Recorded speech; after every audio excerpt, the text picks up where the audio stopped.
Okay, welcome everyone. Let's just dive right into this explainer because today we're unpacking a truly incredible story. We're looking at September 19, 2025. This date literally etched itself into the history of Assam, marking the loss of a figure who, as you'll see, was just so much more than an entertainer. Today we're exploring the life, the art, and the absolutely unprecedented legacy of Zubeen Garg. Take a look at this quote.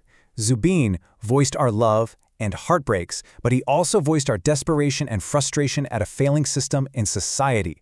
I mean, think about how incredibly rare that is, to have a musician who captures both the tender romance of an entire generation and their deeply rooted systemic frustrations perfectly. This wasn't just your typical pop star. This was someone who literally became the emotional vocabulary for millions of people navigating a really turbulent world. And so that brings us to the core mystery of our explainer today. Why did an entire state come to a complete halt at the death of a singer? When the news broke that the sea had claimed his life, Assam just stopped. We are talking about record-breaking crowds flooding the streets, the government completely shutting down offices, and 3 whole days of official mourning. To figure out why, we've got to look way past the music. To solve this, we're going to peel back the layers of the many lives Zubeen Garg lived. We'll look at a state at a standstill, the music amidst the chaos, how he was a king in his kingdom, the fearless rebel, the people's hero, and finally, his unifying legacy. Layer number 1. A state at a standstill. Let's set the scene here. On September 19, 2025, Assam completely halts. Offices shut their doors. The government actually declares a 3-day official mourning period. By September 23rd, for his last rites, the streets saw record-breaking crowds, numbers genuinely never seen before in India for an event like this. And the grief was entirely unified across the board. You had police officers in charge of security crying alongside college students, influencers, and daily office-goers. This kind of societal standstill demands an explanation, right? Which takes us right into our second layer. Music amidst the chaos. Now, what's really interesting here is how his career was inextricably linked to Assam's political and social context across the decades. Back in the early 1990s, the Ulafa separatist movement and local violence were at their absolute peak. Right in the middle of all that chaos, in 1992, Zubeen drops Anamika, which was Assam's first rock album, offering a much-needed breath of fresh air amidst the violence. Fast forward to 2006, and he achieves massive nationwide Bollywood fame with the hit Ya Ali. But he doesn't just stay a comfortable, detached celebrity. By 2013, he's directly defying a militant ban on Hindi songs. By 2019, he becomes a leading face in political protests. And in 2024, he's out there taking on the government over environmental issues. His art and his activism literally grew side by side. And speaking of his art, 38,000. Let that sink in for a second. That is the staggering number of recorded songs Zubeen Garg produced across more than 40 languages, playing 12 different musical instruments. Assamese, Hindi, Telugu, Tamil, Bengali, you name it, he sang it. But here is the tragedy our source highlights. Despite this massive, genuinely legendary output, he was grossly underpaid. The rights to those 38,000 songs mostly stayed with the production houses and music companies. They exploited his work, while he essentially just received one-time recording fees. Moving on to Layer 3, a king in his kingdom. So, despite that massive success we just talked about, he stepped completely away from the epicenter of Mumbai's film industry. When he was asked about it, he said, "I am treated like a king in Assam, and a king should never leave his kingdom." He consciously chose to return home. He chose to live among his people, rather than chasing that typical, insulated wealth you see in the entertainment industry. And he was incredibly hands-on in that kingdom. Look at these highly specific, documented actions. He didn't just write checks from some mansion. He physically ate on the roads with laborers and helped rickshaw drivers. People would gather outside his studio every single day, and he'd be there funding their weddings, paying for medical treatments, covering school fees. During the pandemic, he offered to convert his own 2-story home in Guwahati into a COVID care center. During Assam's frequent floods, he was right there on the ground, collecting clothes and medicine. Perhaps most remarkably, reports show he adopted 15 underprivileged children.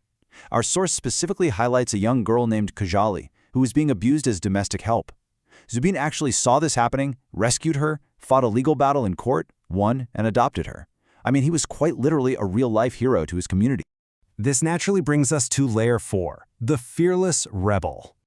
Zubeen actively challenged powerful social and cultural norms. He was never afraid to alienate established religious and social institutions for what he believed in. Being born into a Brahmin family, he actively denounced the caste system. He famously took his sacred Brahmin thread as a teenager and used it to tie up a mosquito net. He also staunchly opposed animal sacrifice. He even publicly criticized Bollywood actor Govinda for attempting to sacrifice a buffalo at the Kamakhya temple, firmly stating that no god asks for animal blood. And he was an equal opportunity critic. He openly and neutrally called out corruption across all political parties in Assam, demanding that cultural and education ministers actually know something about culture and education. His absolute refusal to bow to threats was just legendary. Picture this clash in 2013. A faction of the ULFA militant group banned the singing of Hindi songs during the Bihu festival, claiming they wanted to, quote-unquote, protect Assamese culture. They specifically threatened to shoot Zubeen Garg if he disobeyed. So what was Zubeen's response? He entirely refused to recognize their authority. He boldly declared that music has no language, walked out on stage, sang Hindi songs anyway, and then outright refused government security, telling them he was safer among his people. So the crucial point here is his absolute refusal to back down. Layer 5. The People's Hero. When the government introduced the CAA laws in 2019, laws that faced heavy opposition in Assam, Zubeen became the absolute face of the protests. He launched a website, amplified the cause, and sang what became the protest anthem, Politics No Kora Bondhu, which translates to, "Don't play politics, my friend." He firmly and vocally opposed any violence against the protesters. Fast forward to 2024, the government planned to cut down a bunch of trees in Guwahati for a flyover. Zubeen steps in, threatens a full-on revolution, and famously tells the administration that if they wanted to cut down those trees, they would literally have to cut him down first. And guess what? The government ultimately backed down. To really emphasize why the public's bond with Garg was so unique, our source contrasts his grassroots approach with typical mainstream celebrity behavior in India. So on one side, you have Garg, actively protesting for local environments and remaining super accessible to the everyday masses. On the flip side, the source points out that many major celebrities at the time remained silent on pressing issues like Ladakh or E20 fuel, supported government toolkit campaigns, and tweeted unified hashtags during the farmers' protests. By highlighting this stark contrast, the source explains exactly why Zubeen was viewed as such a massive exception to the rule. And finally, Layer 6, a unifying legacy. He once said, "Because I'm a rebel, I'm a fighter, I'm always a fighter. I'm not a politician, I'm a fighter." And honestly, that brilliantly illustrates exactly who he was. In a time where politics constantly divide us, Zubeen's death showed that a fighter for the people transcends all of that noise. People from every caste, creed, and religion, people who vehemently disagreed on politics, all came together in the streets to mourn him. They mourned him because he truly belonged to them. Which leaves us with this final, really profound question to think about today. When a celebrity chooses to stand with the masses instead of aligning with power, does their legacy ultimately outlive their art? Zubeen Garg gave us 38,000 songs, but as the events of September 2025 showed, he gave his people something much, much harder to record: a voice, a shield, and a fearless spirit.